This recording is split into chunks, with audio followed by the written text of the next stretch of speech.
शीतले त्वं जगन्माता, शीतले त्वं जगत्पिता, शीतले त्वं जगद्धात्री, शीतलायै नमो नमः। शीतला अष्टमी, जिसे बांसोड़ा पूजा के नाम से भी जाना जाता है, चैत्र माह में कृष्ण पक्ष की अष्टमी को मनाई जाती है।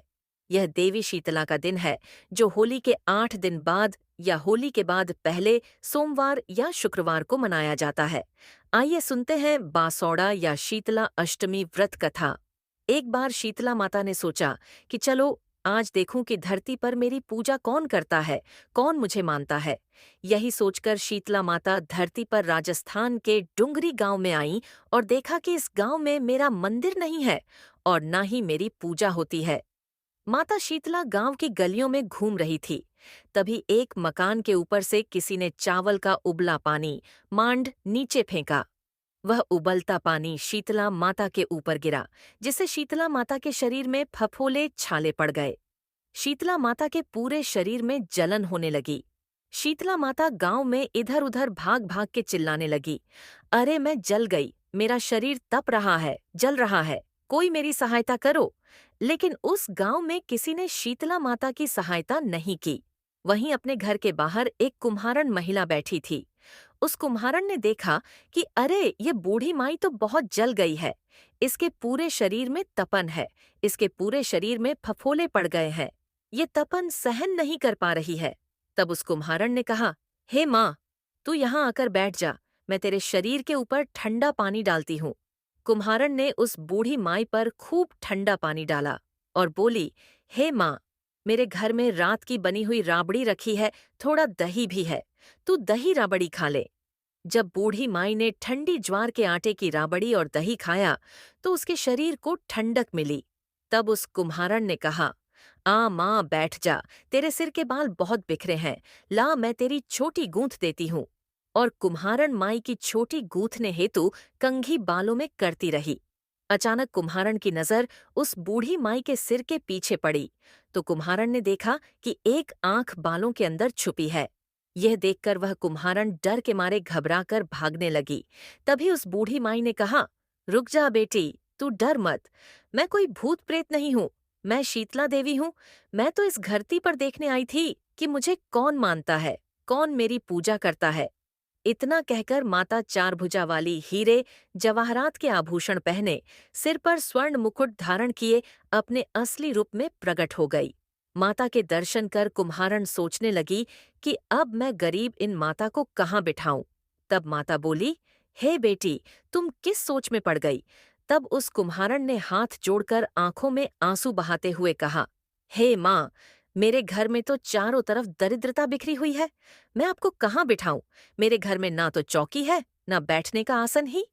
तब शीतला माता प्रसन्न होकर उस कुम्हारन के घर पर खड़े हुए गड्ढे पर बैठकर एक हाथ में झाड़ू, दूसरे हाथ में डलिया लेकर उस कुम्हारन के घर की दरिद्रता को झाड़कर डलिया में भरकर फेंक दिया और उस कुम्हारन से कहा, हे बेटी, मैं तेरी सच्ची भक्ति से प्रसन्न हूँ, अब तुझे जो भी चाहिए मुझसे वरदान मांग लो। तब कुम्हारन ने हाथ जोड़कर कहा, हे माता, मेरी इच्छा है अब आप इसी डुंगरी गांव में स्थापित होकर यहीं निवास करें और जिस प्रकार आपने मेरे घर की दरिद्रता को अपनी झाड़ू से साफ कर दिया, ऐसे ही आपको जो भी भक्त होली के बाद की सप्तमी को भक्ति भाव से पूजा कर अष्टमी के दिन आपको ठंडा जल, दही व बासी ठंडा भोजन चढ़ाए, उसके घर की दरिद्रता को दूर करना एवं आपकी पूजा करने वाली महिला का अखंड सुहाग रखना, उसकी गोद हमेशा भरी रखना। साथ ही जो पुरुष शीतला अष्टमी को नाई के यहाँ बाल न कटवाए, धोबी को कपड़े धुलने न दें और पुरुष भी आप पर ठंडा जल चढ़ाकर, नरियल फूल चढ़ाकर परिवार सहित ठंडा बासी भोजन करे, उसके काम धंधे व्यापार में कभी दरिद्रता न आए। तब माता बोली, तथास्तु। हे बेटी, जो तूने वरदान मांगे हैं मैं सब तुझे देती हूँ। हे बेटी, तुझे आशीर्वाद देती हूँ कि मेरी पूजा का मुख्य अधिकार इस धरती पर सिर्फ कुम्हार जाति का ही होगा। तभी उसी दिन से डुंगरी गांव में शीतला माता स्थापित हो गई और उस गांव का नाम हो गया शील की डुंगरी। शील की डुंगरी भारत का एकमात्र मुख्य मंदिर है। शीतला सप्तमी के दिन यहाँ बहुत विशाल मेला लगता है। शीतला माता की जय। एक अन्य कथा के अनुसार एक गांव में ब्राह्मण दंपति रहते थे। दंपति के 2 बेटे और 2 बहुएं थीं। दोनों बहुओं को लंबे समय के बाद बेटे हुए थे। इतने में शीतला सप्तमी का पर्व आया। घर में पर्व के अनुसार ठंडा भोजन तैयार किया। दोनों बहुओं के मन में विचार आया कि यदि हम ठंडा भोजन लेंगी तो बीमार होंगी, बेटे भी अभी छोटे हैं। इस कुविचार के कारण दोनों बहुओं ने तो पशुओं के दाने तैयार करने के बर्तन में गुपचुप 2 बाटी तैयार कर ली। सास बहू शीतला की पूजा करके आई, शीतला माता की कथा सुनी। बाद में सास तो शीतला माता के भजन करने के लिए बैठ गई। दोनों बहुएं बच्चे रोने का बहाना बनाकर घर आई। दाने के बर्तन से गरम गरम रोटला निकालकर चूरमा किया और पेट भरकर खा लिया। सास ने घर आने पर बहुओं से भोजन करने के लिए कहा। बहुएं ठंडा भोजन करने का दिखावा करके घर काम में लग गई। सास ने कहा, बच्चे कब के सोए हुए हैं, उन्हें जगाकर भोजन करा लो। बहुएं जैसे ही अपने अपने बेटों को जगाने गई तो उन्होंने उन्हें मृतप्राय पाया। ऐसा बहुओं की करतूतों के फलस्वरूप शीतला माता के प्रकोप से हुआ था। बहुएं विवश हो गई। सास ने घटना जानी तो बहुओं से झगड़ने लगी। सास बोली कि तुम दोनों ने अपने बेटों की बदौलत शीतला माता की अवहेलना की है, इसलिए अपने घर से निकल जाओ और बेटों को जिंदा स्वस्थ लेकर ही घर में पैर रखना। अपने मृत बेटों को टोकरे में सुलाकर दोनों बहुएं घर से निकल पड़ीं। जाते जाते रास्ते में एक जीर्ण वृक्ष आया। यह खेजड़ी का वृक्ष था।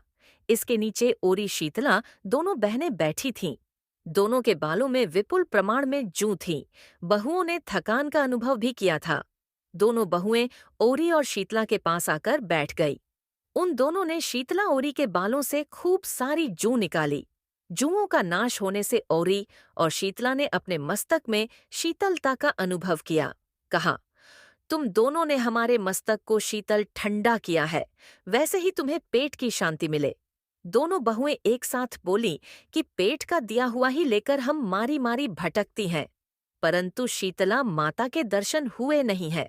शीतला माता ने कहा कि तुम दोनों पापिनी हो, दुष्ट हो, दुराचारिणी हो, तुम्हारा तो मुंह देखने भी योग्य नहीं है।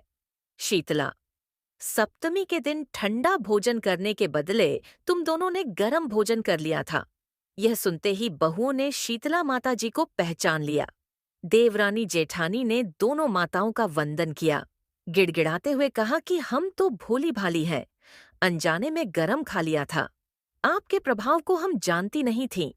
आप हम दोनों को क्षमा करें। पुनः ऐसा दुष्कृत्य हम कभी नहीं करेंगी। उनके पश्चाताप भरे वचनों को सुनकर दोनों माताएं प्रसन्न हुईं।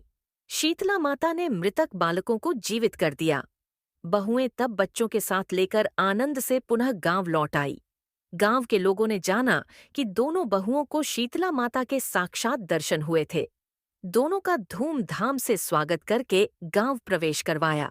बहुओं ने कहा, हम गांव में शीतला माता के मंदिर का निर्माण करवाएंगी।